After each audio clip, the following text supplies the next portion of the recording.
নমস্কার বন্ধুরা, আজকের এই 42 ডিগ্রি সেলসিয়াসে চলে এসেছিলাম অনেকটা দূরে একটা কাজের স্পটে, বোলপুর।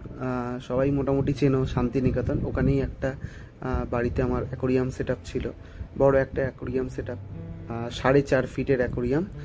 তো চলে এসেছিলাম আমার ওই আমানো টাকা শিখে নিয়ে।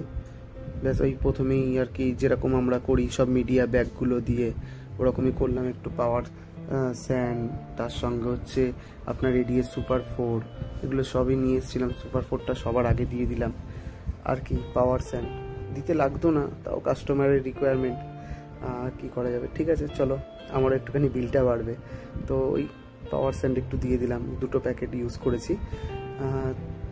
এই দেখতেই পাচ্ছেন পাওয়ার স্যান্ড। আর সত্যি ইডিএর পাওয়ার স্যান্ড মানে তো খুবই ভালো, ভীষণ ভালো একটা পাওয়ার স্যান্ড। তো ওটাই ইউজ করলাম। সুন্দর ব্যাকটেরিয়া ফ্যাকটেরিয়া এভরিথিং ইউজ করে ট্যাঙ্কটা সেট আপ করা হচ্ছে, দেখতেই পাচ্ছেন মোটামুটি।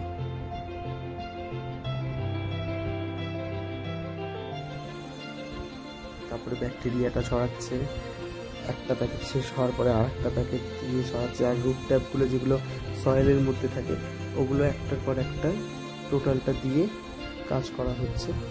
তারপরে একটুখানি সয়েল, একটা প্যাকেট পুরো গোটা ঢেলে দিল। অ্যাকচুয়ালি আনা হয়েছিল টোটাল 4টে প্যাকেট সয়েল, কিন্তু মনে হচ্ছে না 4টে প্যাকেট সয়েলের মধ্যে লাগবে বলে, কারণ এতটা পরিমাণে পাওয়ার স্যান্ড আমাদের যে মিডিয়া ব্যাগগুলো দেওয়া হয়েছে অতটা সয়েল লাগবে না। তাও প্রথমে একটা প্যাকেট সয়েল দিয়ে আগে প্রথম লেআউটটা স্টার্ট করা হচ্ছে।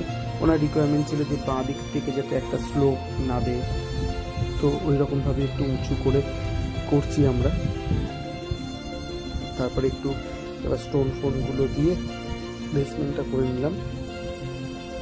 আর বাদ বাকি যেটুকুনি সয়েল লাগবে ওইটুকুনি সয়েল অল্প করে ছড়াবো। খুব একটা বেশি সয়েল লাগেনি, ম্যাক্সিমাম 3 প্যাকেট মতন লেগেছিল। ব্যাস তারপরে আর কি এবার প্ল্যান্টিং করার টাইম এসে গেছে। জাস্ট স্প্রে করে করে করে ভিজিয়ে নিচ্ছি। আর এতটাই বাইরের গরম, ধারণার বাইরে। আর আমাদের এই ট্যাঙ্কটাও রয়েছে একটু বাইরে, মানে ঘরের ভেতরে নেই, ওটা একটা বাইরে। আমি ভিডিওর লাস্টের দিকে দেখিয়েছি, দেখতেই পাবেন।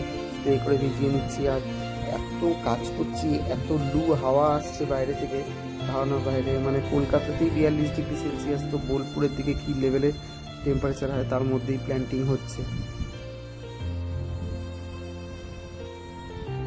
টোটাল এই স্ট্রোগাইন রিপেন্স লাগাচ্ছে এই জায়গাটায়, একটা স্লোপ মতন টাইপ তৈরি করা হয়েছে ওই জায়গাটা, স্ট্রোগাইন রিপেন্স। আর ওনার রিকোয়ারমেন্ট হচ্ছে পেছনের দিকে একটুখানি রেডের কম্বিনেশন থাকবে, আর বাদ বাকিটা আমরা যেরকম টাইপের করি একটু কার্পেটের ওপর ব্যাপার ওরকমই থাকবে। যেটা দেখিয়ে প্লেসমেন্টটা দেখুন কোন জায়গাটায় রয়েছে অ্যাকোরিয়ামটা। একদম সত্যি কথা বলতে গেলে এই গরমে আমার তো মনে হয় না এই পজিশনটায় কতটা ভালো অ্যাকোরিয়ামটা থাকবে। অ্যালগি ইস্যু তো অবশ্যই হবে, যদিও একটা চিলার লাগিয়ে দিয়েছি, কিন্তু অ্যালগি ইস্যুটা কী করে থামাবো ওটা এখনও কাজ বাজ চলছে। কারণ সারাদিনে মানে প্রায় যতক্ষণ সানলাইট থাকছে ততক্ষণই সানলাইট পাচ্ছে।